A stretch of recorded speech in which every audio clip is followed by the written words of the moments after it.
च्या प्रचाराच्या निमित्तानं कोल्हापूर जिल्ह्याचे जुन्नर आणि लाडके नेते आदरणीय मुश्रीफ साहेबांचं या ठिकाणी आगमन झालंय।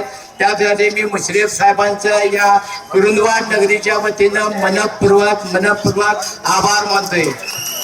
याप्रमाणे या तालुक्याचे लाडके आमदार आदरणीय राजेश पाटील यड्रावकर साहेब, अमरभैया काळेसर, विजय भोजे, आमच्या तालुक्याचे इतर तालुक्याचे सर्व पदाधिकारी, यड्रावकर साहेबांचा विजय हा निश्चित आहे।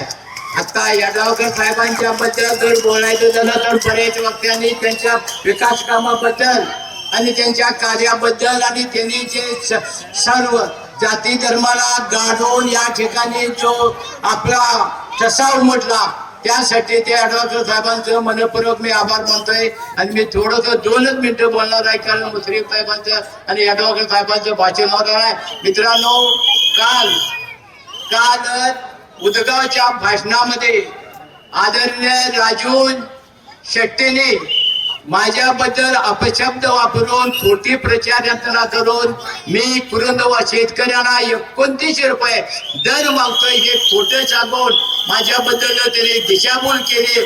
त्यात राजू शेट्टींना मी सांगतोय, शेट्टी साहेब, आजच्या परवाच्या इलेक्शन मध्ये उल्हास पाटलाची आणि तुमची दोस्ती करायला मुश्रीफ साहेब मी कारणीभूत आहे। कारण उल्हासला मी बोलवून घेतलं, उल्हासची माझी मिटिंग झाली कर्नाटकमध्ये आणि त्या उल्हासला सांगितलं, अरे भाऊ तू आता अपक्ष राहण्यापेक्षा तुला अपक्ष तू टिकू शकत नाही आणि तुला जर निवडणुका राहणार असेल तर मी तुला राजू शेट्टीला विचारू काय।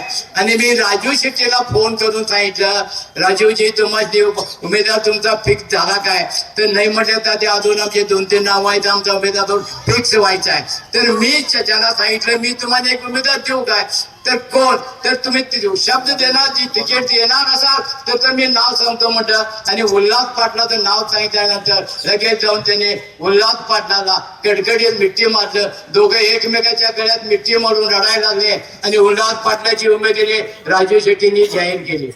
आणि कालच्या सगळे सांगताय तुम्ही राजू शेट्टी सांगतो कलेक्टर ऑफिसच्या मीटिंग मध्ये नोंदी आहेत, त्या नोंदीमध्ये जर मी 2900 किंवा 3000चा दर मागितला असेल तर माझ्या तोंडात किड पडते, नसेल तर तुम्हाला राजकारण सोडावं लागेल। राजूजी तुम्ही लक्षात ठेवा, आता तुमचा जीव शेफ्टी राहिलेला, शेफ्टी तुम्ही संपलाय। आता तुम्ही ज्यादा बडबड नका, कारखानदाराबद्दल काहीतरी बोलायचं, गटारी सोडवतो, ही भाषा आता तुमची संपलेली आहे।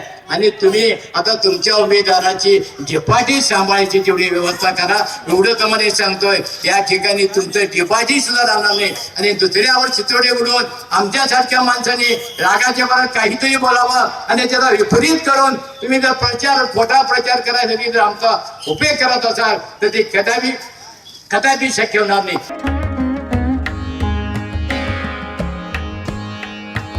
सणासुदीचा आनंद द्विगुणित करा वारणा उत्पादनांसोबत। वारणा श्रीखंड, तूप, दही, दूध, लस्सी, बटर, चीज, आणखी बरंच काही। सणासुदीच्या काळात शुद्ध आणि सात्विक वारणा उत्पादने घरी आणा।